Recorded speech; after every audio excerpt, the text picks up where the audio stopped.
Hello students, welcome to NEET Biology. So I am here with another practice question series. Today we will discuss some questions of diversity in the living world. So let's start with the first question. Here is your first question. Who was regarded as the triple crown of biology? Options are Ernest Mayr, Carlos Linnaeus, R.H. Whittaker and Carl Woese. इनमें से कौन से scientist को triple crown of the biology का regard दिया गया था? तो ये क्वेश्चन आपकी एनसीईआरटी से लिया गया है. So you have to remember the name of the scientist that is regarded as triple crown of biology. तो आपका आंसर है, answer is A, that is Ernest Mayr. तो चलिए देखते हैं इनके बारे में. Mayr was awarded the 3 prizes widely regarded as the triple crown of biology: the Balzan Prize, the International Prize for Biology and the Crayford Prize. तो जो Ernest Maihar हैं उनको 3 प्राइजेस मिले थे बायोलॉजी में, इसलिए उनको triple crown of the biology का रिगार्ड मिला था. तो आपको साइंटिस्ट का नेम एज इट इज ही याद रखना है. Arrange the following in correct order. आपको इसमें करेक्ट ऑर्डर बताना है कि क्या है. ये बहुत कॉमन सा क्वेश्चन है, बट फिर भी मैक्सिमम बच्चे इस क्वेश्चन में कंफ्यूज हो जाते हैं. जब तक आपको करेक्ट ऑर्डर का करेक्ट सीक्वेंस नहीं पता होगा तब तक आप इस क्वेश्चन का आंसर नहीं कर पाओगे. So the answer is B, that is class, order, family, genus and species. The answer is B. The correct hierarchical arrangement in animals is kingdom, then phylum, class, order, family, genus and species. तो ये देखो arrangement kingdom से start होता है और species पे खत्म होता है.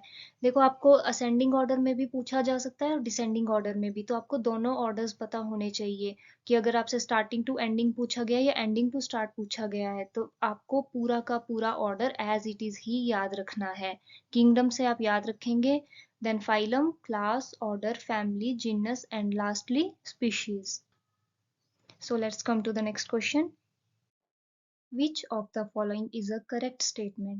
आपको इनमें से करेक्ट स्टेटमेंट बतानी है.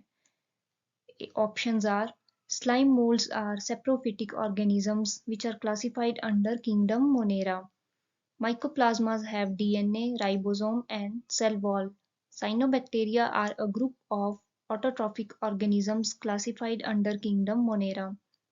Bacteria are exclusively heterotrophic organisms. तो इसमें से आपको करेक्ट स्टेटमेंट चूज करनी है. अगर देखो आपको करेक्ट चीज नहीं आती तो आपको एटलीस्ट इनकरेक्ट चीज पता होनी चाहिए कि इनमें से कौन सी स्टेटमेंट इनकरेक्ट है. अब इतना तो सभी स्टूडेंट्स को आता ही होता है कि या तो अगर करेक्ट नहीं आती तो हम इनकरेक्ट चूज कर लेते हैं. अगर इनकरेक्ट को आपने एलिमिनेट कर दिया तो अपने आप ही आपका आंसर निकल जाएगा. तो देखते हैं इसका आंसर क्या है. So the answer is C, that cyanobacteria are a group of photosynthetic autotrophic organisms which are classified under kingdom Monera. They have a chlorophyll that is similar to green plants. और जो slime moulds हैं that comes under the kingdom Protista. जो माइकोप्लाज्मास हैं they lack cell wall. आपको option में पूछा गया था कि माइकोप्लाज्मास have cell wall, DNA and ribosome, but mycoplasmas lack cell wall. Then bacteria. Bacteria में डाइवर्स टाइप का न्यूट्रिशन होता है, सिर्फ हिटेरोट्रॉफिक ही नहीं होता, उनमें अलग अलग तरह का न्यूट्रिशन होता है. किसी भी तरह के न्यूट्रिशन हो सकते हैं बैक्टीरिया में, तो स्पेसिफिकली कोई एक न्यूट्रिशन नहीं होता है. तो आपको ये याद रखना है that bacteria has diverse nutrition types. Next question. Flame cells are the characteristic feature of. तो आपको इसमें बताना है कि फ्लेम सेल्स किस किस में प्रेजेंट होते हैं. Options are Taenia solium, Ascaris lumbricoides, Wuchereria bancrofti and Ferretima posthuma. तो फ्लेम सेल्स कहाँ प्रेजेंट होते हैं, किसमें प्रेजेंट होते हैं और इन करते क्या हैं, ये तीनों चीजें आपको पता होनी चाहिए. तो देखते हैं इसका आंसर क्या है. So the answer is A, that is Taenia solium. Taenia solium में फ्लेम सेल्स प्रेजेंट होते हैं. और फ्लेम सेल्स किस में होते हैं, नर्वस सिस्टम में. जो आप टेनिया सोलियम का जो नर्वस सिस्टम होता है उसमें फ्लेम सेल्स लैडर की तरह होते हैं, इसलिए इनको नाम दिया गया है फ्लेम सेल्स. लैडर की तरह इनकी शेप होती है. और जो फेरेटिमा है जिसको हम सभी कॉमनली अर्थवॉर्म भी कहते हैं, इनमें एक्सक्रीटरी ऑर्गन्स होते हैं दैट आर कॉल्ड नेफ्रीडिया। ये भी आपसे एग्जाम में काफी बार पूछा गया है और आगे भी पूछा जा सकता है। आपको मैच द फॉलोइंग में पूछ लिया जा सकता है। माइक्रो ऑर्गेनिजम्स के आपको नाम दिए होंगे और सामने उनके फीचर्स पूछे होंगे, तो आपको पता होगा कि किसमें कौन सा ऑर्गन होता है और किसमें कौन से सेल्स प्रेजेंट होते हैं। आप तभी क्वेश्चन सॉल्व कर पाओगे। So Taenia solium is the right answer. Next question. Match the following. देखो बच्चों, यहाँ पे आपको कुछ एग्जाम्पल्स दी हुई हैं और सामने उनके लार्वा दिए गए हैं। तो आपको बताना है कि कौन सा एग्जाम्पल कौन से लार्वे के साथ मैच कर रहा है।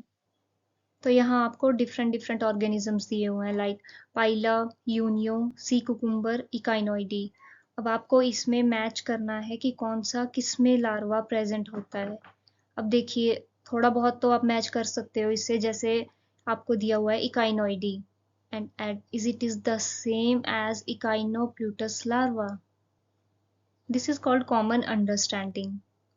अगर आप थोड़ी बहुत भी किसी चीज़ की अंडरस्टैंडिंग रखते हैं, थोड़ा भी आपको किसी चीज़ के बारे में पता है, तो आप एक अंदाज़ा लगा सकते हैं कि इसका आंसर ये हो सकता है। अगर आपको सपोज़ बिल्कुल भी नहीं पता है किसी चीज़ के बारे में, अब ये पाइला है, यूनियो है, सी कुकुम्बर या इकाइनोइड, इनमें से आपको किसी के बारे में कुछ भी नहीं पता है, तो आप आंसर तो थोड़ा मैच तो कर ही सकते हो कि अगर इकाइनोइडी दिया है तो इसका लार्वा इकाइनोप्यूटस लार्वा हो सकता है, क्योंकि इकाइनो टर्म किसके लिए यूज़ की गई है यहाँ, फाइलम इकाइनोडर्मेटा के लिए यूज की गई है, और जो इकाइनोइडी है that is present in phylum Echinodermata. तो चलिए राइट आंसर देख लेते हैं क्या है। ये देखिए यहाँ पे, so Pila comes under the phylum Mollusca, और पाइला में कौन सा लार्वा प्रेजेंट होता है, radula larva. And Unio, Unio भी फाइलम मोलस्का में ही आता है, और मोलस्क में यूनियो में ग्लोचिडियम लार्वा प्रेजेंट होता है। सी कुकुम में जोया लार्वा प्रेजेंट होता है। तो सी कुकुम्बर में जोया लार्वा प्रेजेंट होता है और इकाइनोइडी में इकाइनोप्ल्यूटस लार्वा प्रेजेंट होता है।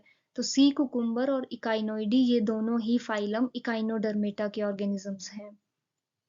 आपको हर एक फाइलम की फीचर पता होनी चाहिए, एटलीस्ट आपको 10 फीचर्स तो हर एक फाइलम की पता होनी चाहिए, और एग्जाम्पल्स भी कि कौन से फाइलम में कौन सी एग्जाम्पल आती है, और फाइनली किसमें क्या लार्वा है। आपको ये मैचिंग में पूछा जा सकता है, पूछा भी गया है आपके प्रीवियस ईयर क्वेश्चंस में। ओके, तो आपको ये सारी याद रखने हैं कि किसमें कौन सा लार्वा प्रेजेंट होता है। So let's come to the next question. Which of the following exhibit true coelom. देखिए, ये बहुत ही कॉमन सा क्वेश्चन है और बहुत बेसिक क्वेश्चन है। जब भी आपने सारे फाइलम पढ़े होंगे तो उसमें आप सबसे पहला फीचर यही पढ़ते हो कि किसमें ट्रू सिलोम होता है, किसमें स्यूडोसिलोम है या किसमें एसिलोम है। तो तीनों में आपको ये डिफरेंस पता होना चाहिए कि कौन सा किसमें क्या है। तो यहाँ पे आपको पूछा गया है कि ट्रू सिलोम किसमें प्रेजेंट होता है। Options are Annelida, Mollusca, Platyhelminthes और Aschelminthes. So the answer is answer A, that is phylum Annelida। देखो यहाँ पे phylum Annelida में true सिलोम प्रेजेंट होता है, और जो एस्केल्मिन्थीज हैं उनमें स्यूडोसिलोम प्रेजेंट होता है। एंड प्लेटीहेल्मिन्थीज आर एसिलोमेट्स, मतलब उनमें सिलोम प्रेजेंट ही नहीं होता, सिलोम उनमें एब्सेंट होता है। तो आपसे इस तरीके से भी क्वेश्चन पूछा जा सकता है कि which of the following organisms have no coelom, और which of the following are acoelomates. तो आपको याद रखना है कि प्लेटीहेल्मिन्थीज में सिलोम प्रेजेंट ही नहीं होता, सिलोम एब्सेंट होता है। ए सिलोम का मतलब सिलोम इज एब्सेंट। तो ये तीनों के तीनों फाइलम और तीनों फीचर इनकी ये आपको पता होनी चाहिए, ये आपने याद करके जानी है, एग्जाम में पूछी जा सकती हैं आपके एग्जाम में, और काफी बार भी पूछी भी गई हैं ये। So next question.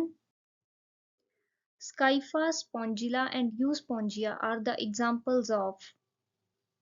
ये तीनों किसकी एग्जाम्पल्स हैं। आपको ऑप्शंस दिए हुए हैं, phylum Cnidaria, Porifera, Aschelminthes and एनालीड्स। तो इनमें से जो स्काइफा है, स्पॉन्जिला है, ये किसकी एग्जाम्पल्स हैं, that is Porifera. Phylum Porifera की एग्जाम्पल्स, मैंने कहा ना आपसे कि आपको सबकी एग्जाम्पल्स याद रखनी है, एटलीस्ट 2 to 3 एग्जाम्पल्स आपको हर फाइलम की आनी ही चाहिए, क्योंकि पेपर में आपसे डायरेक्ट कई बार फाइलम नहीं पूछते हैं, उनकी एग्जाम्पल पूछ लेते हैं। तो जब आपको पता होगा कि कौन से फाइलम की क्या एग्जाम्पल है तभी आप उस फाइलम की फीचर्स को आइडेंटिफाई कर पाओगे ना। तो अगर आपको ये पता ही नहीं होगा कि किसकी अब ये इसमें पोरीफेरा दिया हुआ है कि पोरीफेरा की एग्जाम्पल्स हैं स्काइफर स्पॉन्जिला, आप करके आ जाओ कि निडेरिया में होता है, तो ऐसे नहीं होगा ना। हर एक फाइलम की 2 या 3 एग्जाम्पल्स याद करके जानी है कि कौन से फाइलम की क्या एग्जाम्पल है और उसकी मेन फीचर्स क्या हैं। ये सारी की सारी चीजें आपके सिलेबस में एनसीईआरटी में दी गई हैं जो कि आपको याद रखनी है। So the answer is B, phylum Porifera. Next question. So this is very important question from your exam point of view. आपके एग्जाम में इससे काफी बार क्वेश्चन आया है और अभी भी आने के चांसेस हैं। The question is, the storehouse of collected plant specimens are that are dried, pressed and preserved on the sheets is known as. Options are herbarium, botanical gardens, museum and zoological parks. देखो मैंने आपको पहले भी कहा है कि आपको सिर्फ एक ऑप्शन नहीं पढ़ना होता है, आपको चारों के चारों ऑप्शंस पढ़ने हैं और क्वेश्चन सॉल्व करने का यही तरीका होता है कि आप चारों ऑप्शंस की डेफिनेशन आपको अच्छे से आती है। जब भी आप किसी भी क्वेश्चन को सॉल्व करते हो, जब भी आप कोई क्वेश्चन सॉल्व करने बैठोगे, कोई पीवाईक्यू देखोगे ना, तो आपको ये चारों के चारों ऑप्शंस देखने हैं कि किसमें क्या पूछा गया है। और हर्बेरियम, सपोज इसका आंसर है हर्बेरियम, तो आपको सिर्फ यही नहीं कि हर्बेरियम हो गया रट के चले गए वहां पे पेपर में और घुमा फिरा के क्वेश्चन आया तो आप तो बोलेंगे हमने तो हर्बेरियम ही पढ़ा है, हमें तो कुछ और आता ही नहीं है। तो ऐसे नहीं करना है। आपको हर्बेरियम के साथ साथ म्यूजियम, जूलॉजिकल पार्क्स और बोटेनिकल गार्डन, इन तीनों के बारे में भी पता होना चाहिए। इसको कहते हैं क्वेश्चन सॉल्व करने का सही तरीका। ये नहीं कि डेफिनेशन पढ़ ली, एक ऑप्शन याद कर लिया, उसको क्रैम करके चले गए एग्जाम में। हो सकता है इस बार हर्बेरियम पूछा है, नेक्स्ट टाइम आपसे बोटेनिकल गार्डन के बारे में पूछ लिया जाए। तो आपको चारों के चारों ऑप्शंस अच्छे से पढ़ने हैं। तो देखते हैं इसका आंसर क्या है। The correct answer is answer A, that is herbarium. Herbarium is a storehouse of collected plant specimens that are dried, pressed, and preserved on the sheets. And what are botanical gardens? Which have collections of living plants for reference. Plant species in these gardens are grown for identification purposes. Identification purposes के लिए living plants को grow किया जाता है और उन्हें एक जगह कलेक्ट किया जाता है जिसको हम कहते हैं botanical gardens. And what are biological museums? These are generally set up in educational institutes such as schools and colleges. आपको आपके स्कूल और कॉलेजेस में जनरली काफी प्लांट स्पेसिमेंस मिल जाएंगे आपकी लैब्स में ही, जिनको हम कॉमनली कहते हैं biological museums. And zoological parks are the places where wild animals are kept in protected environment under human care. Wild animals को एक प्रोटेक्टेड इन्वायरमेंट में रखा जाता है जिनको हम कहते हैं जूलॉजिकल पार्क्स।